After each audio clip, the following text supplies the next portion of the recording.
Okay, we're going to look at some calculations around the pH of strong acids and strong bases. So the first example I'm going to start with is a really easy one. You're given the concentration of an acid and asked to get its pH. This is like the ones we were doing for our homework. So the pH in this case of 0.01 molar HCl solution. And of course we know that HCl is a strong acid. Now, if it's a strong acid, we can easily start with our equation for the dissociation of hydrochloric acid. It breaks down fully into H plus and Cl minus. If we're told then that it is 0.01 molar, we need to look at the ratio in the equation. And we will see that there is no number in front of our HCl, so that's just a 1, and there's no number in front of our H plus, so that's just a 1 as well. Another way of putting that is that there's a 1:1 ratio, which would mean that if we had 1 mole of HCl, we would expect it to fully dissociate and give us 1 mole of H plus ions. That would be our concentration of H plus ions that we could find the pH of. In this case, we had a 0.01 molar HCl solution, so 0.01 molar, 0.01 mole will give us 0.01 mole of our H pluses. Now we know then that the pH is the negative log to the base 10 of the hydrogen ion concentration, which in this case is the negative log to the base 10 of 0.01.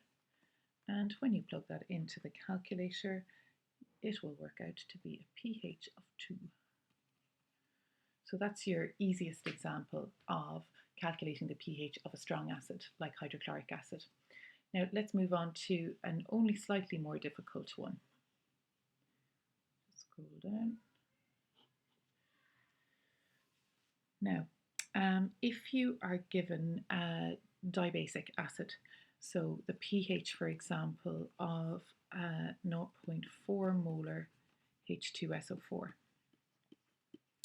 Again, we write our equation for the dissociation. H2SO4 is going to break down into 2 moles of H pluses and an SO4 2 minus. So what's our ratio in this case? It's 1:2. So if we are given a 0.4 molar solution, that means 0.4 moles per litre. And we can expect that to give us twice 0.4, which is 0.8 moles of our H pluses. So that's our concentration of H pluses in our sulfuric acid. Then we just plug it in again to our pH formula, which is the negative log to the base 10 of the hydrogen ion concentration, which in this case is negative log to the base 10 of 0.8. And when you plug that into the calculator, your pH works out to be 0.097. So that's your, I suppose, slightly more difficult example of an acid. Now, the other possibility is that they might not give you the molarity. They might give you a way of working out the molarity. For instance, they might give you the mass. So in our third example here, we're going to start with finding the pH of a solution with 5 grams of sulfuric acid in 250 centimeters cubed of the solution. Now, we know that we need to change this mass in 250 centimeters cubed of solution to a number of moles per litre. So first of all, if we have 5 grams in 250 centimeters cubed, we're going to have to multiply that by 4, which is 20 grams in 1 litre. Now that's grams per litre. We need it to be in moles per litre. So for that, we're going to have to write out what's our relative molecular mass of H2SO4. And when you add that all up, you'll find that it's 98. So if that is 98, how will we change from grams into moles?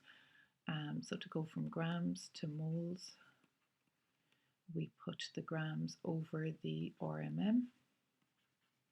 So in this case, we have 20 grams per litre, and if we divide that by the 98, we get 0.2 moles per litre. Okay, now we can go back to look at our equation. So we've got all of that pre-calculation, if you like, out of the way. So now we look at the dissociation of our H2SO4. It will break down into two H pluses, just like in the last example, and an SO4 2 minus. Then we look at our ratio in the equation. So for every 1 mole of sulfuric acid, we are going to get 2 moles of the H pluses. In this case, we've worked out that we have 0.2 moles of our sulfuric acid. So it's going to be 0.2 multiplied by 2, which is 0.4 moles of our hydrogen ions.